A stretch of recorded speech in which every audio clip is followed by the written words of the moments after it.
Hello everyone, I'm D and welcome to a 24 Frames Quickie review and another episode of In Loving Memory. Today, we look at Thundercats. Thundercats!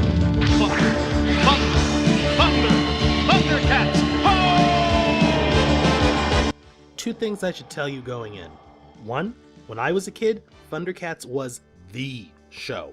Hands down my favorite cartoon of the 80s, even above the Ninja Turtles, and I love the Ninja Turtles. The second thing I have to admit, though, is that unlike the Turtles, Thundercats hasn't aged as well. Don't get me wrong, I still love it, if only for pure nostalgia. But yeah, it's not that different from the dozens of other action shows of the 80s, save for its awesome cast, design, and oh so wonderful theme song. I love this theme song so much. The reason I'm telling you this is because I want you to know that while I love the original, I don't view it as any type of sacred, untouchable relic. So, when I heard that they were rebooting it, I was genuinely curious to see what a modern take with a better animation budget could create. And what we got was something really good that, like so many things, left too soon. Thundercats 2011.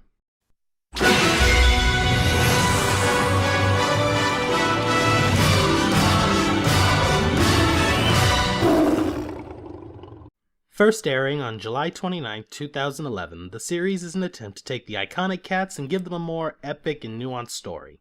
Instead of a space adventure that lands them on a primitive Third Earth, it's a fantasy epic that seems to take place generations after landing on Third Earth, where the Thundercats have become sort of a Rome Arthurian kingdom full of power clashes and prejudice.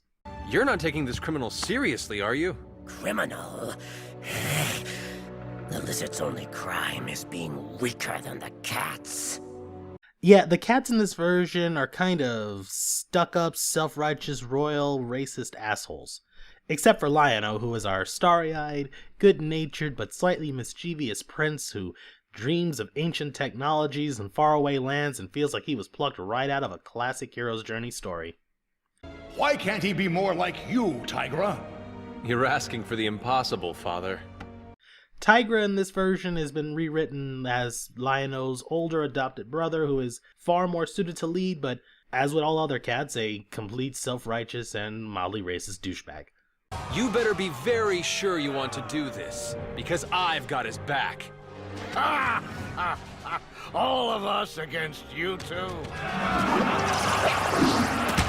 Make that 3.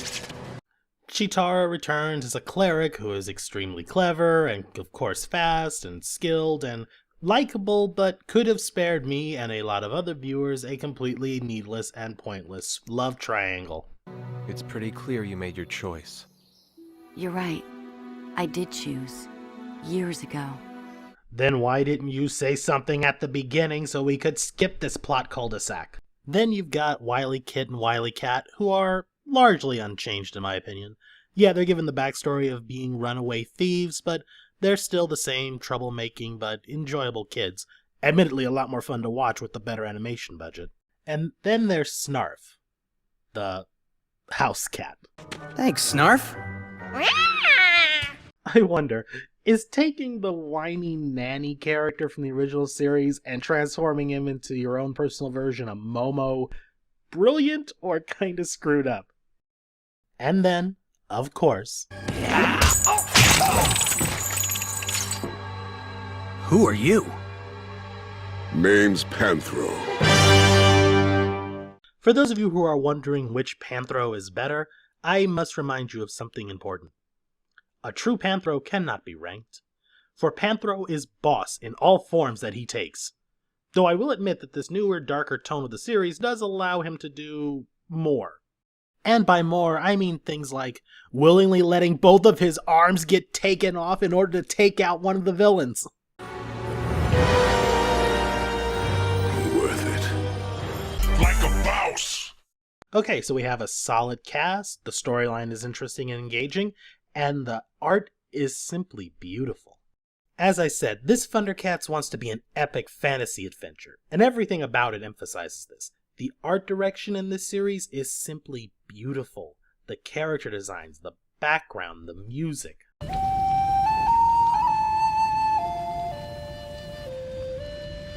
All in all, it's actually a really pretty, very solid show. So, of course, it was canceled after one season, and that one season ended on a cliffhanger. I'm not going to pretend the show was perfect. It wasn't. There were pacing issues, and it kept building up a great storyline and then stopping it for random one-shot filler episodes. But it was fun, and its villains were great. Slythe was genuinely menacing, and the new Monkeyan and Jackalman are the stuff of nightmares. I mean, when you think about it, you should really be thanking me. You got 11 less prisoners to worry about. But then again, it's not like this is the last time Cartoon Network canceled a perfectly good show. Seriously, this is how you do a reboot. Darker, yes, and more nuanced than the original source material, but still lighthearted and fun enough and aware enough of its own source material to still be enjoyable and engaging without being depressing. So, a perfect show? No. Greatest show ever? Not even. Fun, engaging, and pretty? Absolutely. I'm D, this has been a 24 Frames Quickie, and the Thundercats reboot was real good. And Panthro is always awesome.